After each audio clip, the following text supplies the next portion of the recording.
things coming our way in our country. Many Christians seem to think that since we belong to God that we shouldn't or will not face any of these things. I wonder how many of the folks that was affected by the hurricanes and the tornado that went through in September were Christians. I'll dare say many, many, many of them were Christians. Calamities being they may come upon us because of what our family members or our friends do to us, the choices they make, things they say to us. These things hurt. They cause us problems. And they may just keep on hurting. But these are things that comes upon us that we don't understand. We don't want to happen to us. These natural disasters can come our way. I hate tornado season in this area, don't y'all?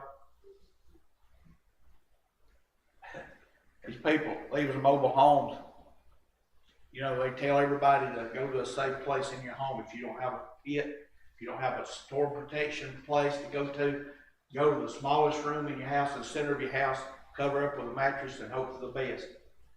People in the mobile homes, sure, I lived in a mobile home 15 years. You don't have nowhere to go. You go get in the ditch. That's a lot of support right there. You got a mobile home, just go get in the ditch. My goodness, there's not much security in that. And I've never liked tornado season, and I watch it real close. We've had a time or two we've had to go get in that supposedly safest room in the house, but I'm not sure how safe it would have been. No matter how these distresses come, we as God's people can be thrown into a state of deep distress and hardship and misery. But not only is God don't promise us we'll have a life free of calamities. When it comes to a calamity, He's our only hope to bring us through these calamities. Through the trust David was mentioning in verse number 1. Our relationship with Him helps us have that trust where we can trust Him through what we're going through. I'll tell you some things about trust. Trust recognizes that all help springs from the mercy of our God. Through mercy. Trust is expressed in our crying out to God for help, like David did. And trust is demonstrated by seeking refuge in the shadow of God's wings. Now, that gave me a thought right then that next time they say, be ready to go to your safe room, I'm going to pray, Lord, let the shadow of your wings be over this safe room before I go into it, so I'll be shadowed with your wings. I'm serious about that. Being under the shadow of His wings will protect you from any trouble, any problem. Trust is no excuse for us to act foolishly or commit foolish acts in our lives. We're to use what wisdom God has given us. You say, well, I haven't got any wisdom. He said to ask for it and He'd give it to you. That's a promise. You want some wisdom? Read the book of Proverbs on a regular basis and you'll get a lot of wisdom. That's the book of wisdom. And the fear of the Lord. Yes, sir, Brother Eddie. Psalm 56:3, if you remember, said, what time I am afraid, I will trust in Thee.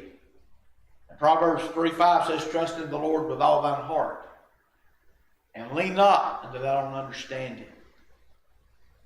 So those are great verses, great promises in them. And never go to the shadow of the wings, as I was mentioning a moment ago. David said, in the shadow of thy wings I will make my refuge until these calamities be overpassed. And this is a very powerful figure of speech that David's talking about here. It's the idea of how a mother bird, and y'all seen these in chickens, you see this in chickens more than anywhere else, will shield her young chicks from predators. She'll shield them from the weather. She'll shield them from any danger. And she gathers them up under her wings. Now, if you want to fight, you watch a game hen gather her chickens up under her wings and go out there and try to get one from her. She's not going to run. The running person will be the one trying to get the chicken out. They don't fear anything. I've seen film clips of chickens, hens, taking care of a young. Make short work of an owl or make short work of a hawk trying to get her chicks. They don't fear anything. I've seen them flog many a dog and the dog take off running. Under the shadow of those wings is great protection. Being under the shadow of his wings would be much, much, much greater. Jesus used this same word picture when he showed his love and desire that he cared for Jerusalem. In Matthew 23:37, he says, O Jerusalem, thou that killest the prophets. Don't you know that broke his heart? And stonest them which are sent unto thee. How often would I have gathered thy children together, even as a hen gathered her chickens under her wings? Yet you would not. You would not come and let me do that. You killed the prophets I sent. You stoned them. You persecuted them. And when you needed help, you wouldn't come for the shadow of my wings, for protection. And they just wouldn't do that. In Psalms 91:4, he said, He shall cover thee with his feathers under his wings. Shalt thou trust. His truth shall be thy shield and thy buckler. Verse 5 says, Thou shalt not be afraid of the terror by night, nor for the arrow that flieth by day, nor, verse 6, for the pestilence that walketh in darkness, nor for the destruction that wasteth at noonday. Have you ever heard this statement? He or she took them under their wing. You ever heard that? Sure you have. Or you've maybe even taken someone under your wing. In the workforce, when a person was just alone in the workplace, in a new place, and never had been there before, didn't know anybody, they're starting you on the job in a new position, they was needing some kind of special help and guidance that day. They didn't know what to do because they'd never been there before. They were there and needed some training. They needed some special guidance. They needed a more experienced person to offer and take this one under their wing and to care and to teach and to guide them and to train them how to do the job they were there to do. Oh, I've seen individuals taken to a job site and said, watch this thing's working, you take care of this, and walk off and leave them, not telling them a thing in the world how to help them. What to do about certain situations. Things are going to arise. They need somebody to take them under the wing and help them. In the scripture, under his wings is a figure of speech for the protective refuge of God's presence. Don't you like it if you're having some kind of troubles going on and his presence shows up? Don't you like that? I love it. The image he gives, of course, is referring to that mother bird taking care of those little chicks or hatchlings of any kind under her wing. And she trains them as they follow her around. She nurtures them, she shelters them, she guides them and protects them. And God does us the same way.